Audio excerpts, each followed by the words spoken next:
Television actor Jussie Smollett found guilty of staging a racist, homophobic hate crime against himself. For details on that, we'll bring in Newsmax correspondent Sarah Williamson live in the newsroom with the latest. Sarah. Sean, after testimony from 13 witnesses and more than 9 hours of deliberation, the verdict in the Jussie Smollett case is in. 12 jurors found the disgraced actor guilty of 5 counts of felony disorderly conduct after lying to the police about that racist, homophobic attack nearly 3 years ago. A prosecutor saying the verdict was a resounding message by the jury that Mr. Smollett did exactly what we said he did. Special Prosecutor Dan Webb said that not only did Smollett lie to the police and wreak havoc in the neighbourhood for weeks on end for no reason whatsoever, but he also compounded the problem by lying under oath to the jury. Now, Smollett's attorney is still declaring his innocence, saying that he is 100% confident that his name will be cleared in an appellate court. Now, Smollett has been released on bail and he faces a possible 3 years in prison. He will be sentenced on the 27th of January. Sean? Sarah Williamson there live in the newsroom. The latest on that, Sarah, thank you. To break this down for reaction, we'll bring our panelists for this hour in. Today we have law attorney, constitutional law attorney, Newsmax contributor Jenna Ellis, retired gunnery sergeant for the U.S. Marine Corps, and Newsmax contributor Jessie Duff, and host of the 13-minute news hour, Bobby Eberle. Thank you all for coming on. We do appreciate that. Jenna Ellis, I'd like to go to you with your legal background. Your thoughts, guilty on 5 of the 6 crimes there, staging a fake hate crime against himself. Jussie Smollett found guilty by a jury. Your thoughts on that?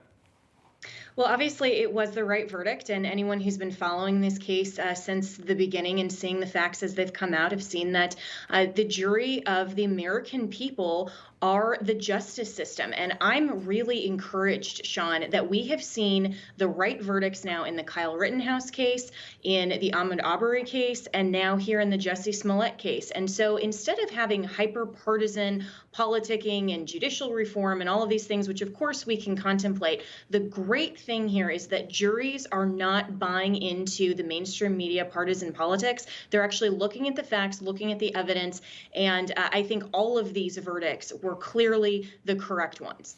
His legal representation says they will appeal it. We'll wait and see that. January 27th is when you'll see sentencing. But I want to get to President Biden and his tweet in 2019, and then Jessie Jane, I'll get your response to that.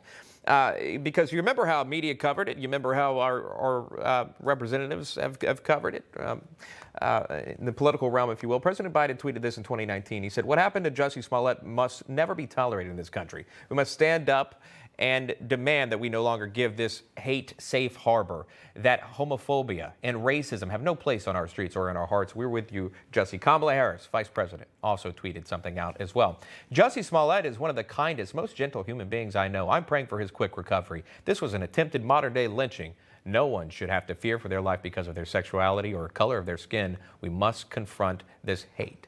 Whether you knew the facts, whether you didn't, these things were put out by these leaders.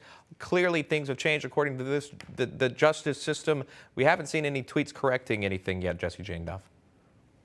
And that's what's so upsetting, is that it's one thing that you are emotionally pulled into something, but when you're the elected leaders of this country, the president, the vice president, and right now, even the assistant attorney general to the civil rights division of the DOJ also tweeted the same thing.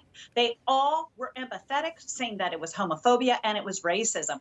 And it goes to show how they were trying to influence this case, that they were not being fair. Now, to speak out against racism and homophobia and attacks against anyone is the right thing to say, but you don't side with someone assuming that they are telling the truth and you know it's going to be a legal case.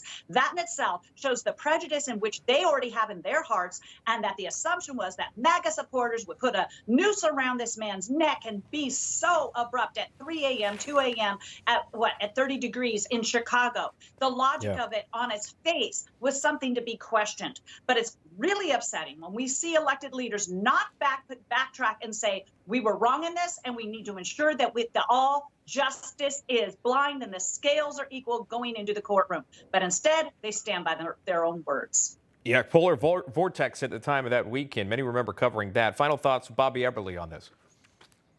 Well, it just shows Kamala Harris said we need to speak out or stand against hate. We need to stand against stupidity and race baiting. I mean, this whole trial, this whole incident exists because people play the race card, because the radical left plays the race card. They know they can gain mileage from that. He staged a fake hate crime.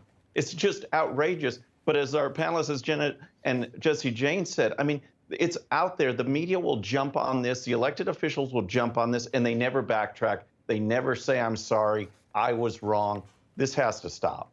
They have a huge following, and many listen to them. Many look to them. This would be a moment to correct that wrong.